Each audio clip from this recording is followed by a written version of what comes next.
Bonjour à tous, l'énéagramme, tout simplement, les 9 personnalités portent à travers leurs ailes un monde intérieur et un monde extérieur. C'est ce que l'on va voir maintenant.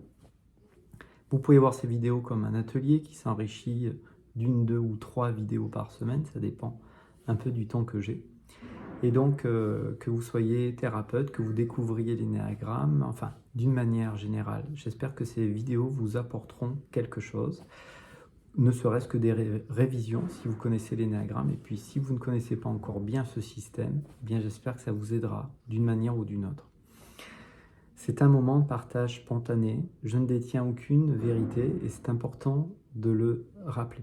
Donc aujourd'hui, on va regarder l'énéagramme sous un angle un peu différent. On va voir en quoi chaque personnalité, encore une fois, porte un monde intérieur et un monde extérieur à travers les ailes.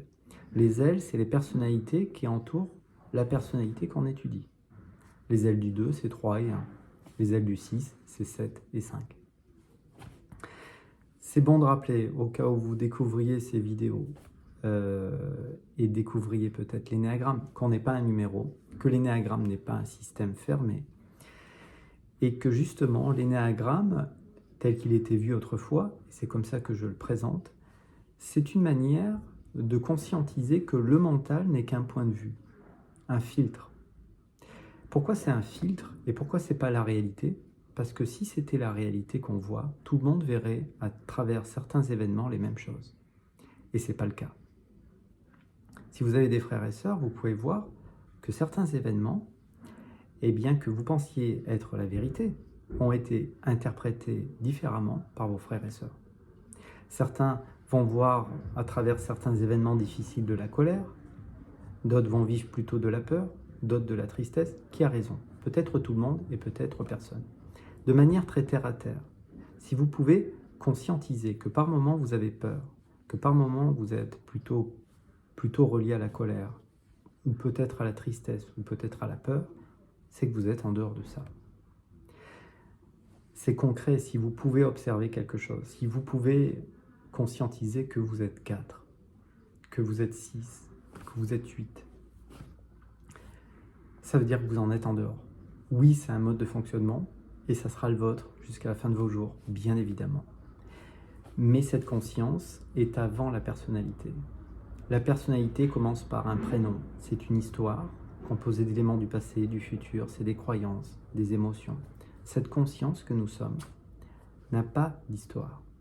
Et donc, l'énéagramme, tel qu'il était vu autrefois, c'était un outil d'investigation profonde qui était destiné à nous permettre de nous établir dans cette présence, cette conscience que nous sommes, et se détacher des points de vue et des croyances qui nous font souffrir.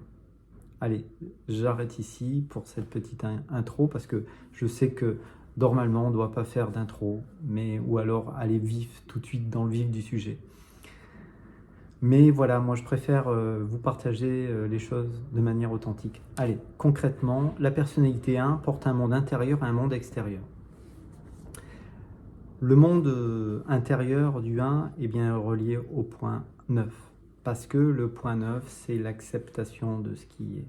C'est en plongeant profondément dans le point de vue de l'autre, en essayant de comprendre l'autre en profondeur, qu'on va accepter un point de vue différent du nôtre. Avec son aile en 2, au contraire, c'est un monde extérieur, parce que le 2, c'est les dents. Il va aider, monde extérieur. On passe à la personnalité 2. Le 2, les dents, avec son aile en 1, est assez critique par rapport à certaines situations. C'est une critique d'abord tournée vers elle-même, un peu perfectionniste dans certains aspects. L'injustice. L'injustice de regarder intérieurement, en profondeur, certaines situations. Avec son aile en 3, un monde extérieur, parce que le 2 aime être vu dans l'aide qu'il propose au monde. C'est autour de la personnalité 3. Le 3, avec son aile en 2, eh bien, porte une aide extérieure. C'est le monde extérieur. Et avec son aile en 4, c'est la profondeur émotionnelle. C'est un monde intérieur. Qu'est-ce que je ressens vraiment? Cette aile-là lui permet eh bien, de garder un peu le contact avec la réalité, dans le sens que réussir à tout prix, ça serait ne pas être connecté à son monde intérieur.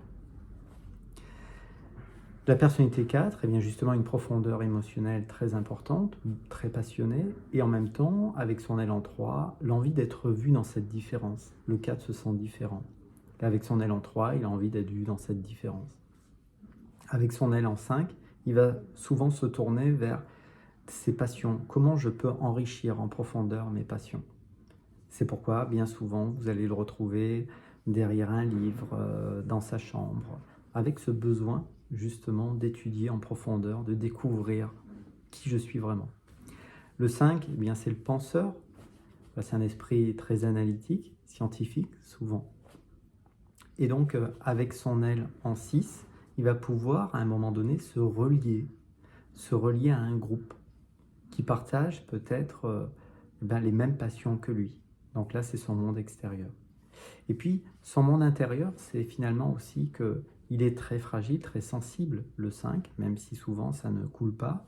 S'il ne pleure pas, il est souvent sensible. Et la manière dont il conçoit ses connaissances, c'est de la créativité pure. Regardons les grands scientifiques, ceux qui ont bouleversé la vision qu'on a de la vie. Regardez un peu comment Einstein regardait les choses. C'est une créativité, c'est aussi une imagination débordante, mon intérieur. Voilà. Le 6, qu'on appelle le loyaliste, voilà, qui aime les traditions, eh bien, a besoin de se tourner à un moment, de se couper du monde extérieur pour réfléchir, pour avoir du temps pour lui. Et donc là, c'est son élan 5. Monde intérieur. Son monde extérieur, eh bien, c'est simplement qu'il aime profiter de la vie sans se prendre la tête, comme un 7. Le 7 maintenant, eh bien, son monde intérieur est naturellement tourné vers ce groupe. En fait, il va intégrer un groupe. Et intégrer un groupe, c'est à quelque part se stabiliser. Lui qui a un mental qui justement est toujours tourné vers des plaisirs davantage. Et puis, le 8, c'est qu'à un moment donné, il va faire preuve de cette force, de cette énergie propre du 8 pour prendre cette place dans le monde. C'est-à-dire à un moment donné matérialiser, on pourrait dire, tout ce qui lui passe par la tête, en tout cas certaines choses. Le 8, c'est une colère qui est déjà tournée vers l'extérieur, naturellement. Avec son élan 7, c'est vraiment prendre les plaisirs du monde. C'est le monde extérieur. Puis avec son élan 9, c'est le monde intérieur. C'est-à-dire, à un moment donné, il est conscient qu'il a beaucoup d'énergie et qu'il pourrait, s'il exagère, écraser les autres. Donc il va justement savoir rester un peu en retrait pour éviter le conflit et accepter que l'autre ait de la place. C'est sa manière d'aimer les autres, mais aimer les autres, c'est aussi s'aimer soi-même. Et donc ça sera naturellement son élan en 9. Et puis le 9, le 9 a une aile en 1, et on pourrait dire que ça correspond à son monde intérieur. C'est cette critique qu'il a, cette tendance à vouloir que les choses, à un moment donné, se font telles qu'il ressemble, tel qu'il le souhaite. C'est pourquoi on le dit aussi parfois qu'il est impatient. Et puis, avec son aile en 8, c'est une énergie, voilà, une énergie qui est tournée vers l'extérieur. C'est peut-être faire sortir cette énergie qui est parfois endormie chez le 9, voilà, qui lui permet, ça va être son monde extérieur, qui est connecté à l'aile 8.